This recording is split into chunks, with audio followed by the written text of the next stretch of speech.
المناظير سنة 2001. قال لي مسافر. لا ده حاجة صغيرة ورجع لي. بتبقى عمرة يعني. سنة 91 وفي 2001 الدكتور مصطفى أسس وحدة الجهاز الهضمي والعيادة التخصصية لأمراض الجهاز الهضمي في الأطفال. الفريق اللي كان معنا ربنا يرجعه بالسلامة الدكتور أحمد تهامي مسافر السعودية، الدكتور أمين عبد الحميد في اليو.P، الدكتور دينا حيدر مسافرة داخل مصر. أجازة طويلة شوية. بعد كده ابتدينا الفريق الجديد اللي هو معانا دلوقتي شغال دلوقتي الدكتوره يسرا بروف عوض مدير الوحده، الدكتوره رضوى مدرس الوحده اللي هيشاركونا النهارده، وفي زمايلي مش مشتركين معانا النهارده الدكتور محمد ناجح، الدكتور باسم والدكتوره اسماء.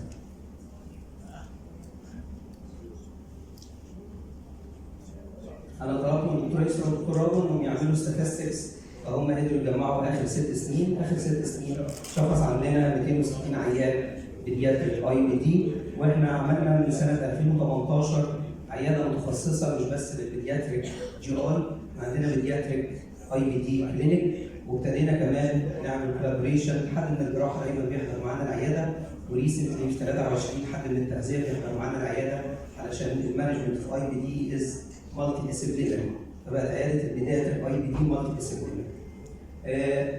بالنسبه لنا تشخيص الفيو IBD مع انه المفروض يبقى الفيو IBD تقريبا المكتوب 10% من كل حالات البيدياتريك IBD، بس عند الدكتور ايمن وعندي عشان احنا ريفيرال سنتر هنلاقي تقريبا من 35 ل 50% من حالات IBD في الجامعه تبقى هي الفيو IBD. لان البيدياتريك اوسط IBD اللي بعد 10 سنين اللي هو نص عيانين IBD تقريبا بيتابعوا مع البطنه للاسف، احنا اللي بيجي لنا اكتر هو السن الصغير، فكان عندنا 35% فيو IBD اللي هو ابتدى ب6 سنين، 65% بيدياتريك اوسط IBD اللي ابتدى بعد سن 5 سنين.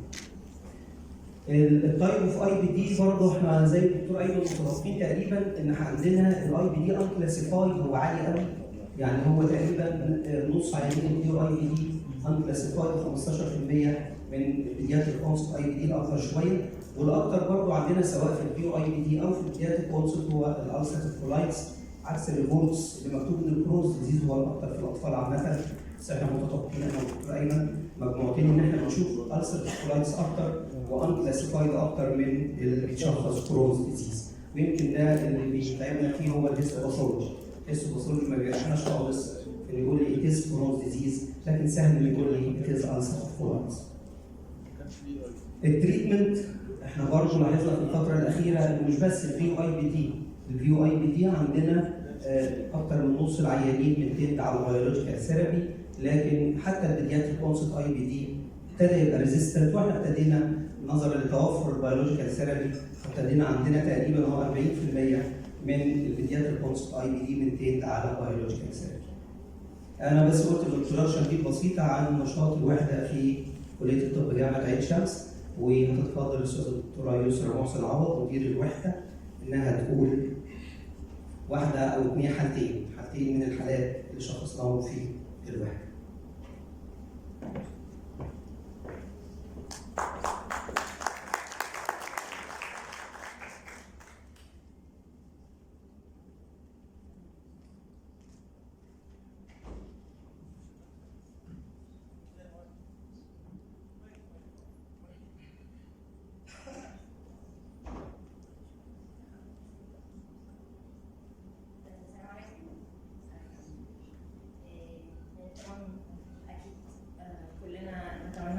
تزول عن فلسطين قريب ان شاء الله.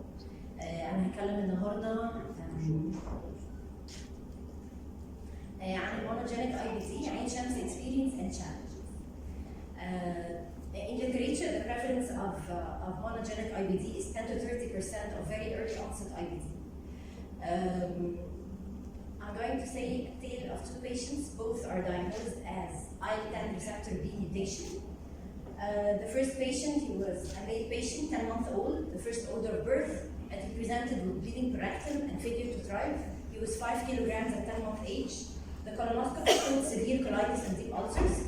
I'm going to refer to the lecture of Professor Dr. Mahmoud because he talked about the very early onset IBD, which many patients show severe colitis or colitis picture. Perianal fistula was present. He received because of the perianal fistula which was present. So according to what my other colleague said, Professor Dr. Ahmed, that will start with upfront anti-TNF biological, and we also gave him exclusive enteral nutrition together with repeated courses of steroids. However, the patient was never in remission. The perianal fistulas became more complicated with multiple openings and deep penetration. Also, the weight of the patient did not improve, so we had to give him total parenteral nutrition, administered 3 days per week. The patient's condition necessitated recurrent hospital admissions due to the recurrent attacks of fever, recurrent perianal abscesses, dehydration, and anemia. Seton was inserted to drain the fistulas, local debridement was done, however, new collections always recur. The patient was diagnosed as having interleukin-10 receptor deficiency and mutation, and we consulted the team of the bone marrow transplantation. However, they asked that the patient's body weight should be more than this. He reached 6 kilograms at 2.5 years of age, and they asked for a total clear-up of infection at the perianal area, and these were challenges. Because, first of all, the total parenteral nutrition that we give, we don't have home TPN right at the moment, and there is always access problems through the portacath, through the appropriate size, the obstruction, the infection, thrombosis, and we need always a trained personnel due to the obstruction of several veins in the patient. So we couldn't, unfortunately, increase the body weight of the patient. We couldn't do the requested, the dose requested. And then the patient, unfortunately, died at the age of 3 years at home. Then the mother got pregnant 1 year later, and a sample, coronavirus sample, was taken at 10 weeks of intrauterine life and sent for analysis. The analysis also showed a mutation, homozygous mutation, and the interleukin-10 also in the coming baby. And another challenge, should we terminate the pregnancy or not? Unfortunately, the parents chose to terminate the pregnancy due to the bad history they had with the previous child. The case 2 is another male patient. He's a 14-month-old, third in order of birth of remotely consanguineous parents.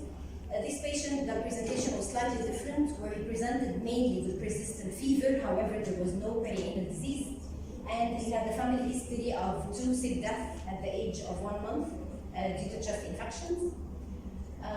His primary immune profile was normal. The immunoglobulins, the T lymphocyte subset analysis, CD markers, and THR used to screen for the chronic granulomatous disease.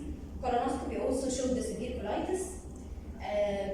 We started this time with anti-TNF therapy again, and we knew he had an interleukin-10 also deficiency after sending the genetic analysis, and he had received anakinra this time, which had markedly improved the fever, the appetite, helped the patient to be discharged from the hospital, and his genetic study showed also a homozygous missense mutation, but a different point mutation from the other one, from the first patient. During which the bone marrow team worried about HLA matching. His sister did not match, the alive one, and the parents were 50% matched. So another challenge is the haploidentical bone marrow transplantation, which is not really going well in Egypt. About the monogenic IBD, the monogenic IBD has 6 main categories: the general immune dysregulation, TMP cell defects, phagocytic defects. I'm going to mark up what the cases we have seen in ancient university. As regards to the immune dysregulation, the IL-10 signaling defects is the most common. As regards to the T and B cell defects, the lipoprotein receptor beige-like anchor protein deficiency, the LERBA mutation, is seen commonly. The hyper-IgE syndrome with DOC8 mutation was seen also. And the other patients, like for the SCID patients, the severe combined immune deficiency, there are many SCID patients presenting with gastrointestinal manifestations. However, it's also a challenge to do a colonoscopy for a SCID patient with severe neutropenic. The total count may be 0, and we cannot do the endoscope at that time. The CGD or chronic granulomatous disease is really a common disease here. The hyperinflammatory, like my colleague said, that there is a strong association between the familial Mediterranean fever, like Professor Dr. Ahmed mentioned, that they have many patients with FMF together with Crohn's disease. Mevalonate kinase deficiency, the hyper-IgD syndrome was also seen, and those patients presenting with HLH on top of an IBD patient with this somehow uncommon mutation. The syntax would be P2 mutation was seen in a patient presenting with like congenital watery diarrhea and recurrent fevers, and then she showed up to be an IBD and HLH on top. The epithelial barrier defects in which epidermolysis bullosa is common also, and the congenital diarrhea with the SLC2 mutation is seen also. This patient presented with a congenital diarrhea, and we did not think initially of IBD at all because the diarrhea was congenital and it was watery. However, when the genetic analysis was received, we now know that this patient might develop IBD at an older age. We don't really see the trihepatic enteric syndrome. The special symptoms for IBD include many like red flags that we should think about: a genetic defect or an immune dysregulation, like the macrophage activation syndrome, the somatic effects, ectodermal defects, the watery diarrhea, obstruction and atresia of the intestine. And it has the more the earliest the onset of the disease, the more the genetic possibility or background should be considered. The challenge also in the patients with those very young ages is that the full colonoscopy with the ileal intubation should be performed. Sometimes in these patients we use the gastroscope, and sometimes the ileal intubation may be difficult. The small bowel imaging, another challenge. However, we use the small bowel ultrasound, and we have many reliable radiologists who can clearly differentiate if there is a flare-up or inflammation in the intestine or not.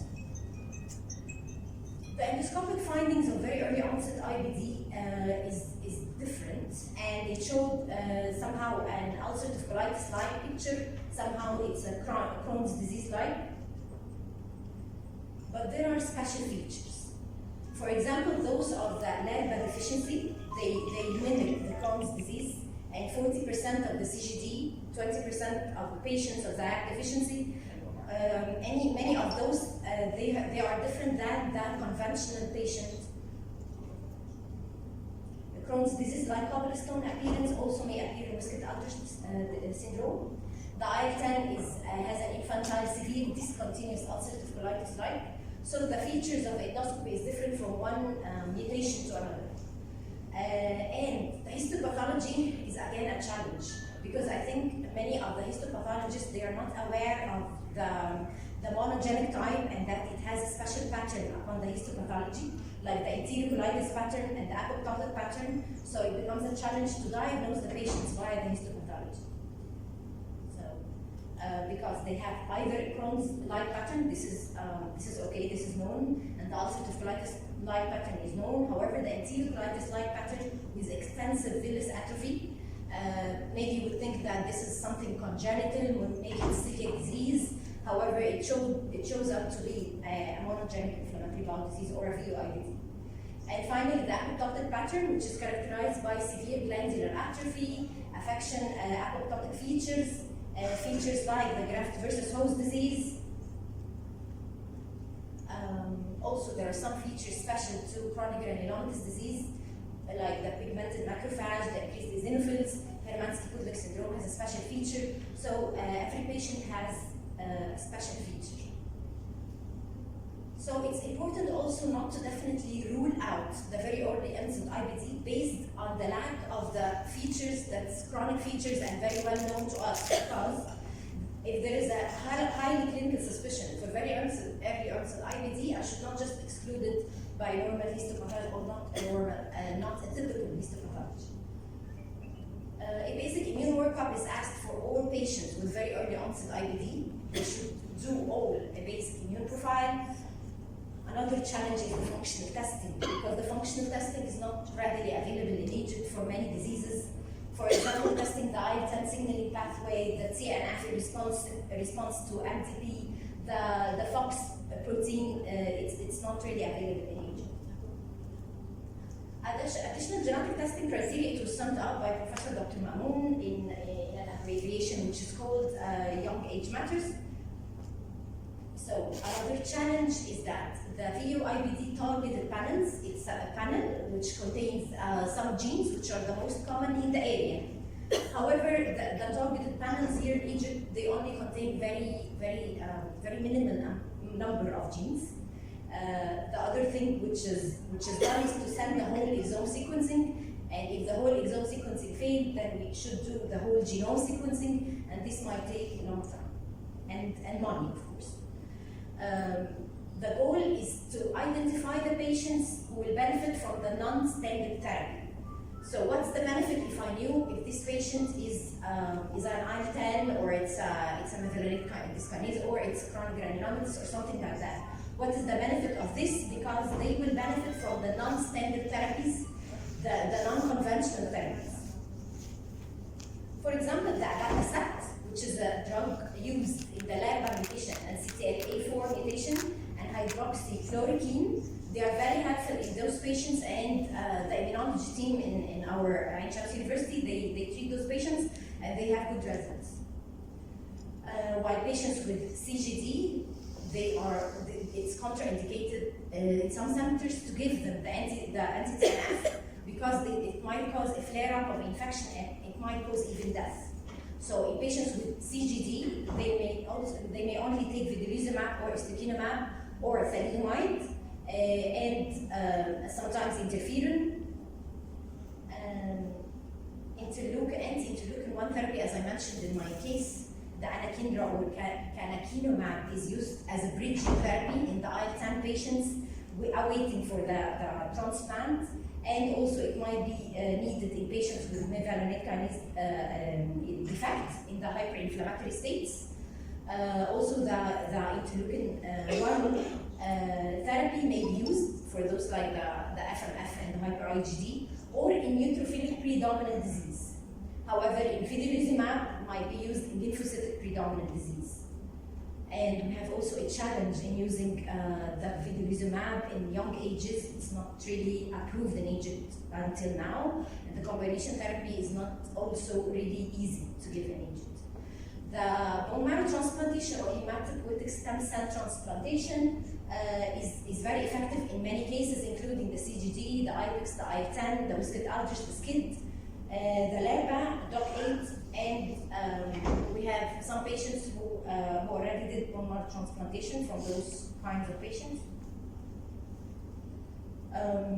However, bone marrow transplantation can be fatal when applied to patients who have a secondary epithelial barrier defect, like Professor Dr. Mahmoud had mentioned, and it will not be helpful in some other mutations.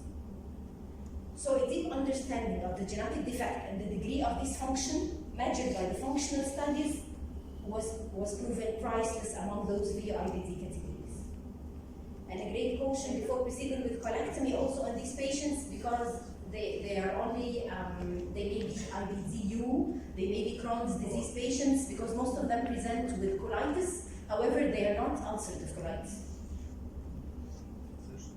And the target is always to reach a clinical remission by the activity index, the laboratory remission of the inflammatory markers, the endoscopic remission, and the histopathologic remission, which is the deep remission. So my take-home message is that 25% of patients of VU-IBD have a monogenic disease, that the extensive immunological and genetic testing is required for those patients, specific therapy for those children is available, and multidisciplinary team is required for better care of these patients. Thank you.